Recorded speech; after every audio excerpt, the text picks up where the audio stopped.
서울 수복 이후 벌어진 민간인 희생 사건. 부역했다는 혐의로 수많은 사람들이 어디론가 끌려갔습니다. 병 먹어가려고 돌아서는데 사람이 길닥치더라고요. 한 4명이요. 그러더니 아버지를 데리고 가더라고요. 막내 동생이 칭칭거리고 울어서 내가 업어준다고 업고 이태문 바깥에 나왔더니 보니까 쭉 끌고 가더라고. 행방불명됐던 수많은 사람들이 45년 만에 경기도 고양시의 한 굴안에서 발견됐습니다. 과연 금정굴에 숨겨진 진실은 무엇일까? 황룡산과 고봉산이 이어지는 중간 지점에 위치한 금정굴은 일제강점기 금을 캐기 위해 파놓았다 폐광된 수직굴인데요. 최성만 씨의 아버지와 같은 분들이 이곳에서 집단으로 희생됐습니다.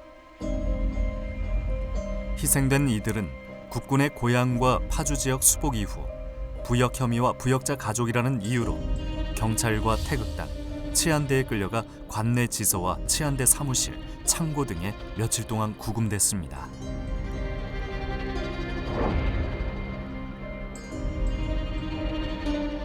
이후 고양 경찰서로 옮겨진 후 3일에서 7일간의 조사를 거쳐 10월 9일부터 20-30명씩 금정굴로 끌려갔는데요. 고양 경찰서 소속 경찰관들은 10월 31일까지 153명 이상의 주민들을 금정굴에서 집단 총살했습니다.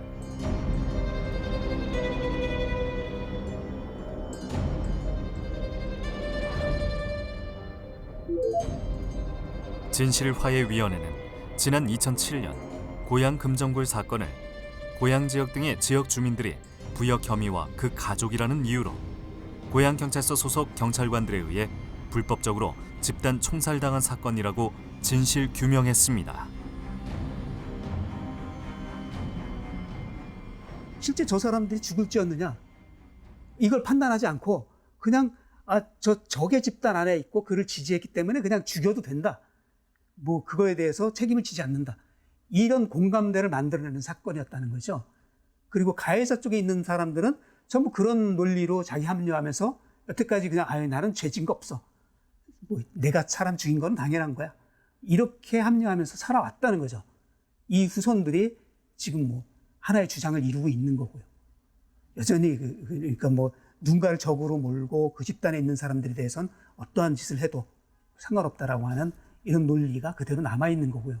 그게 현재 뭐 국가보안법 법 체계 하나도 그대로 남아있는 거죠.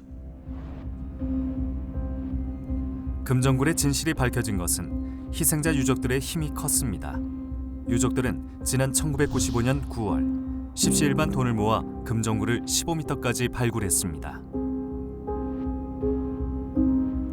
금정굴 발굴 결과 다량의 유골과 유품들이 나왔습니다. 당시 학살에 사용했던 것으로 보이는 M1과 칼빈 탄피, 연행 시 사용된 것으로 보이는 유선 전화선 등이 나왔습니다. 또한 희생자들의 것으로 추정되는 5개의 도장과 교복 단추, 신발 등도 발굴됐습니다. 당시 발굴된 유골의 감정 결과와 희생자들을 묶은 유선 전화선 개수, 그리고 M1 탄피와 칼빈 탄피 수를 통해 희생자 수를 추정할 수 있었는데요.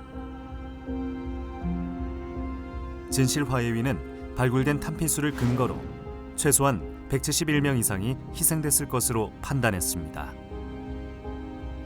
금정굴에서 발굴된 유골과 유품은 서울대 의대 법의학 교실에서 꼼꼼한 세척과 감정을 거친 후 현재 세종특별자치시 추모공원에 안치됐습니다. 국군이 지나가고 경찰이 들어온 다음에는 거의 뭐 일방적인 치안 상태가 확보가 된 거죠. 여기는 지리산 아래하고 다르죠. 어디 도망갈 데도 없고 무장한 세력들이 숨을 곳이 없어요. 최소한의 그런 사람이 있을 수가 없는 곳이에요. 그렇기 때문에 뭐 여기서 뭐 준전시 상황이었기 때문에 뭐 우리는 전투 행위를 한 거다 이런 주장이 있는데 그건 정말 어이없는 소리죠. 말도 안 되는 상황입니다. 있을 수 없는 소리인데 뭐 그런 주장이 어떤 학살 행위를 합리화하는 근거가 되기도 하죠. 근데 뭐 전국 어디를 가서라도 무장한 세력이 누가 있었느냐 조사하면은 가해자가 누구냐 확인할 수 있는 거예요. 근데 그걸 찾지 않고 그냥 막 뭐 빨치살이에 있던 둥 막 떠넘기죠. 대부분 안 그런 경우가 많습니다.